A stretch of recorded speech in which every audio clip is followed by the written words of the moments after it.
Brought to you by Charity Mobile. Switch to the phone company that supports your beliefs. All plans start under $50 before taxes and surcharges. Use promo code TRADITION at CharityMobile.com for a special offer. You might be aware the German bishops have been at the forefront of rejecting what the church has to say on the nature of the sacraments. Their synodal way makes the Synod on Synodality look like the Council of Trent. That's how radical it is compared to the Synod on Synodality, and the Synod on Synodality is a hot mess. It's a heretical hot mess. But now we're getting some insight into why the bishops are all practically unified in one voice in an effort to reject the sacraments, to say that the church didn't get the James Martin sin right, that the church was wrong to call for a celibate clergy. Celibate clergy goes back to apostolic times. I know there were examples of married priests, but the default was celibacy. And a real scholar will tell you that, yes, the church had married clergy in the West until 1,000 years ago, but it's been gone for 1,000 years, which means it's part of the capital T tradition. That's Catholicism 101 stuff. But apparently, at least one bishop in Germany is leading a double life. And I don't mean a double life like Ted McCarrick or Maciel or something like that. Thankfully, he's not doing that. But he has violated his vows completely. And he did it in a way that's going to force the church to address this. The headline is from the Catholic Herald. German bishop admits to a civil marriage while remaining ordained. How? How do you remain ordained in a civil marriage? It's a civil marriage is still sacramental. The church isn't the one who administers the sacrament. The spouses, the would-be spouses, administer the sacrament to one another. It's the church that witnesses and blesses and confirms the union, but it's still sacramental. So how is he doing this? This is going to force the church's hand, which is exactly what the point of this was. This is why he not only did this, but then came out about it. The German missionary bishop Reinhold Nahn has publicly acknowledged marrying a Peruvian woman, Peru, interesting, in a civil ceremony despite remaining ordained. In a statement given to the German Catholic news agency KNA, Bishop Nahn, aged 65 and formerly serving in the Archdiocese of Freiburg, admitted to civil marriage and blamed institutional failures for his decision. Nothing like not taking responsibility for your actions. The higher I climbed, the clearer the extent of the abysses, tragedies, abuse, mediocrity, and lies became to me. I saw too much, and it horrified and depressed me. I was becoming increasingly lonely and superficial. Notice he's basically saying the spotless bride of Christ is in fact not so spotless after all. He's accusing the church of being a liar. You're not, I don't think you're a Catholic anymore when you start doing that stuff. Well, let's continue. Bishop Nahn's clerical career took him from working as a priest in Peru between 2002 and 2017 to his appointment in 2017 as bishop of the territorial prelature of Caravelli. He resigned the office in December 2024, notifying the Vatican and his home diocese, citing depression, stress, and high blood pressure, health issues he now says were intertwined with his developing relationship. In other words, his conscience was causing him health problems. Depression was the reason. Love was the cause, he told KNA.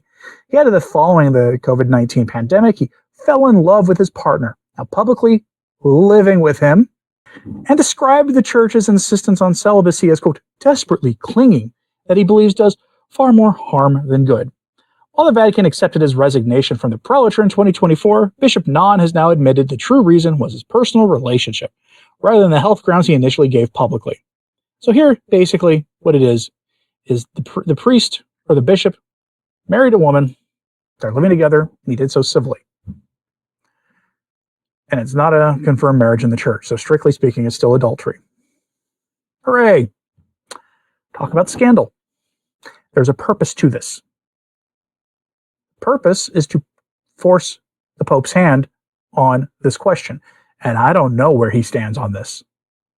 I don't know. Francis was clearly open to married priests, talked about viri pro body, if you remember that hot mess from the Amazon Synod, where they would find older married men whose children were grown and on their own to become priests to go minister to various groups in far off, extremely rural, and even wild areas. But that was, of course, meant to open the door for a married clergy in the West. And now this bishop, by the way, for those who don't know, many will say, well, what's a big deal? There have been married priests in the East. Yeah, but there's no married bishops in the East. There's no tradition of married bishops. The last married bishops would have been the apostles, and they lived as brother and sister. So again, virtually every tradition says, every apostolic tradition in the church says, or even outside the Catholic Church, says if you're going to be married, you cannot be a bishop. This is meant to force the hand of the Pope. That's all it is. And I don't know if he's sympathetic to them. I'll show you a reason why I think he might be sympathetic, though. You may have seen this story in passing.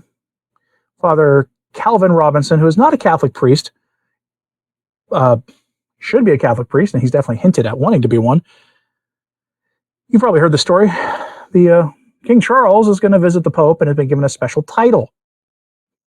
He's going to have a chair at a specific cathedral where he'll be able to have a place of, he'll be given a place of honor during any mass is said there, even though the man can't receive the Eucharist because he's not a Catholic. King Charles III will visit the Vatican and publicly pray with the Pope, a first for the British monarchy since the split from Rome. Pope Leo XIV has granted him the title of Royal Confrater of St. Paul, and a church in the Basilica inscribed Ut Unum Sint, pray for unity.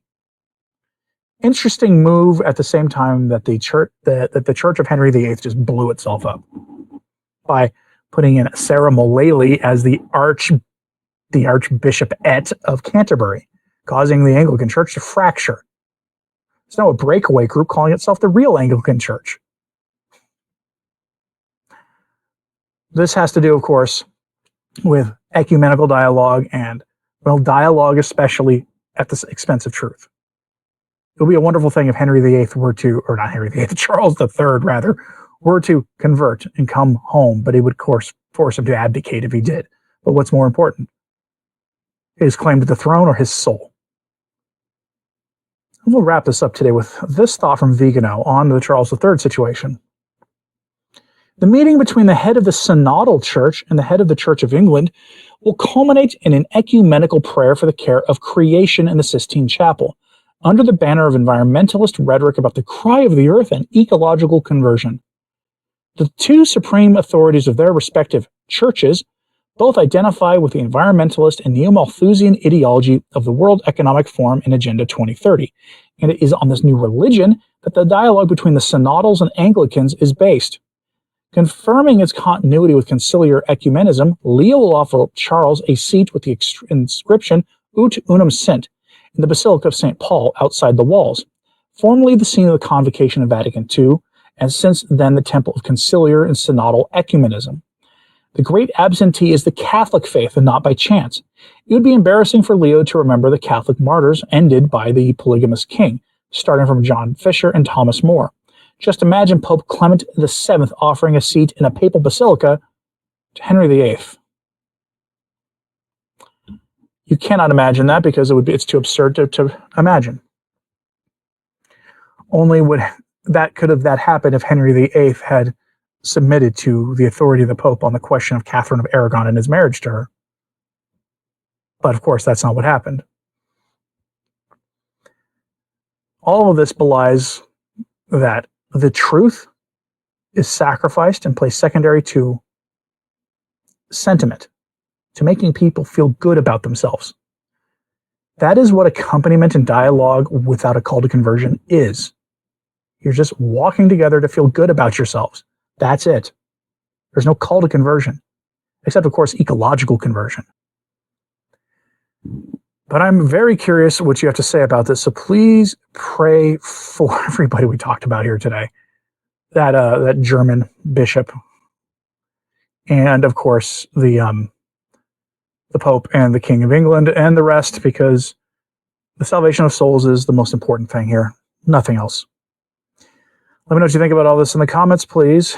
Hit like and subscribe if you haven't. It does help. Sharing this on social media helps a lot too. If you've ever thought about helping out with the work we do here at Return to Tradition, options in the description box below, and that subscribe plus button. All those things help keep the daily messages coming and are greatly appreciated. As always, pray for the church. I'm Anthony Stine. Ave Maria.